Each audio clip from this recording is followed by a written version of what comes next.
Salam alaikum encore une fois. Comme discuté, cette vidéo il sera consacrée à une discussion à propos des fonctions et les méthodes d'envoi des paramètres. Donc, généralement, ça va être une partie facile à comprendre, juste pour décrire exactement quelles sont ou quelle est la différence généralement entre ces méthodes qui sont déjà prédéfinies au niveau de la servlette. Donc, rappelez-vous. Donc, lorsqu'on crée une servlette, par exemple, je vais leur dire c'est test 1. Vous voyez ici qu'il y a une sélection des méthodes déjà prédéfinies. Donc, Eclipse, il vous demande quelle méthode vous voulez implémenter au niveau de votre servlette. Donc, il y a deux get généralement et deux posts qui sont utilisés. Mais si vous remarquez très bien que durant la vidéo qu'on a fait précédemment, j'ai utilisé service. Alors, service et sa particularité, c'est qu'elle peut accepter euh, les deux requêtes, soit via la méthode post, soit via la méthode get. D'accord? Donc, généralement, avec un formulaire, on doit préciser exactement quelle méthode. Donc, vous voyez ici, il y a do get, il y a get et post. Et dépendamment de ce qu'on a mis ici, on va utiliser la méthode correspondante à la méthode utilisée au niveau de la GSP. Donc si je mets get au niveau de la GSP, au niveau de la servlette, je dois avoir doGet, par exemple. D'accord? Mais si je garde ma servlette de cette manière, c'est-à-dire il n'y a pas de méthode doGet ou méthode doPost, est-ce que le programme va marcher? Donc on va essayer. Donc j'ai mis ici méthode get. Toujours, je vais envoyer ma requête à la servlette controller 1, sachant que la servlette controller 1, il a tout simplement la méthode service, d'accord, qui, euh, qui implémente un code qui permet de récupérer la valeur du champ texte. Donc, je vais exécuter, pardon. Donc, je vais exécuter la page GSP. Je vais saisir par exemple 12 et vous voyez très bien que directement, elle a récupéré la valeur 12. D'accord? Sachant que j'ai get ici et j'ai pas de get ou méthode do get au niveau de la servlette. Je vais essayer cette fois-ci avec la méthode post. Je vais réexécuter encore mon programme. Je vais dire 45. Et ben voilà, donc vous voyez très bien ici que le serveur a récupéré la valeur saisie au niveau de la page CSP sans que la méthode de post soit définie au niveau de la servlette. Donc ça, c'est la particularité de la méthode service au niveau de la servlette. Donc cette méthode, il n'a pas de particularité, pardon, il n'a pas de précision. Est-ce que je vais travailler avec post ou get? Donc il peut accepter toute requête, soit envoyée par la méthode post, soit envoyée par la méthode get par le GSP. D'accord? Euh, Ça, parfois, c'est un peu dangereux, c'est surtout au niveau de la sécurité. Surtout que la différence entre la méthode get et la méthode post, c'est l'envoi des paramètres. Alors, je m'explique. Donc ici, je vais dire, je garde post, je vais exécuter mon code, d'accord?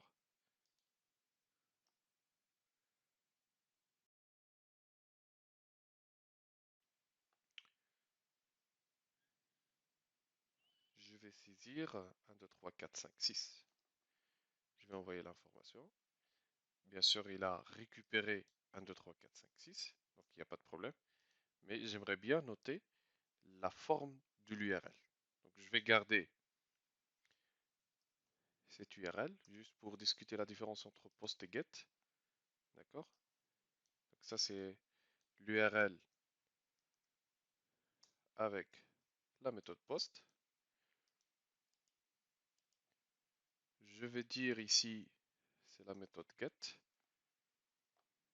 Et par exemple, on considère que ça c'est un champ password. D'accord? Et à la place du texte, je vais dire password.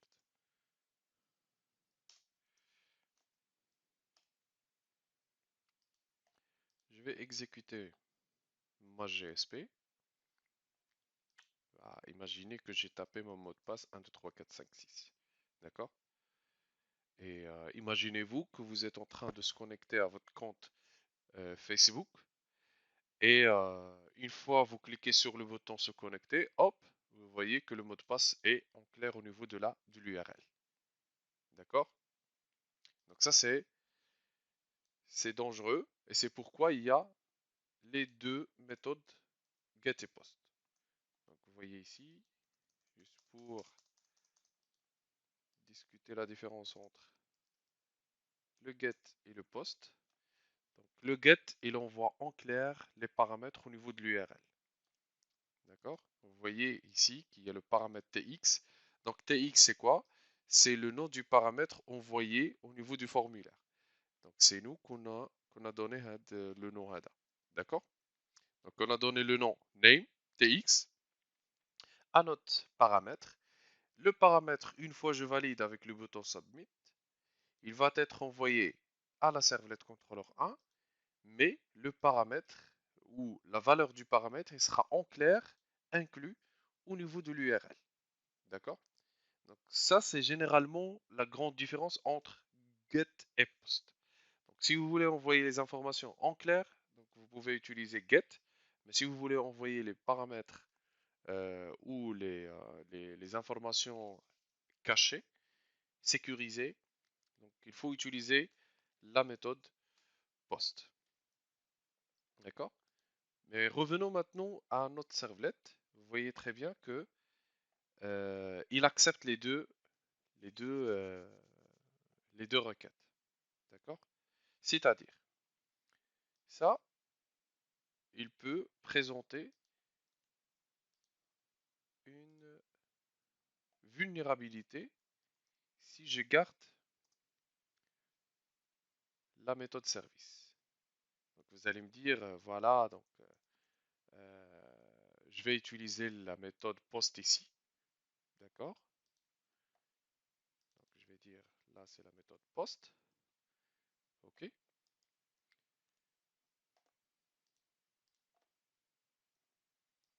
D'accord? Je vais dire 1, 2, 3, 4, 5, 6 ici. Se mettre. Et vous allez me dire, voilà, les informations ils sont bien sécurisées. Donc c'est ce que je vais faire ici. Donc, regardez. Alors, je vais prendre cette exécution. 1, 2, 3, 4, 5, 6. Ok. Vous allez me dire, j'ai bien sécurisé mon application, tout en précisant que je vais envoyer les informations de ce formulaire grâce à la méthode POST, mais je ne vais pas me casser la tête pour définir la méthode de get ou de post au niveau de ma servlette.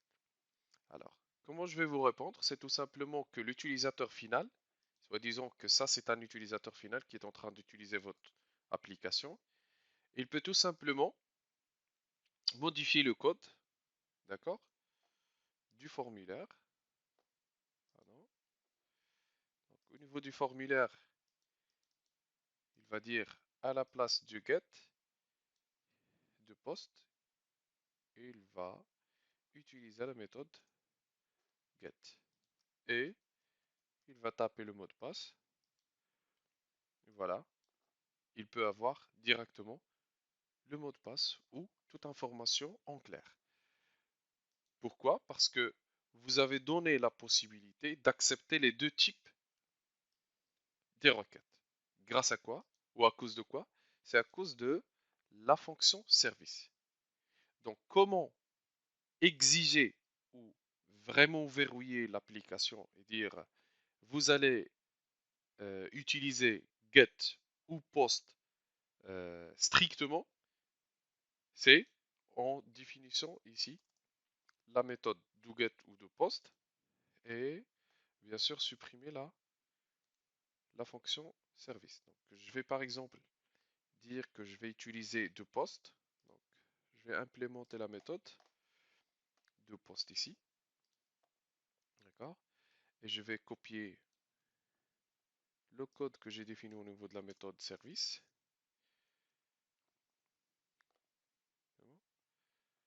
Alors,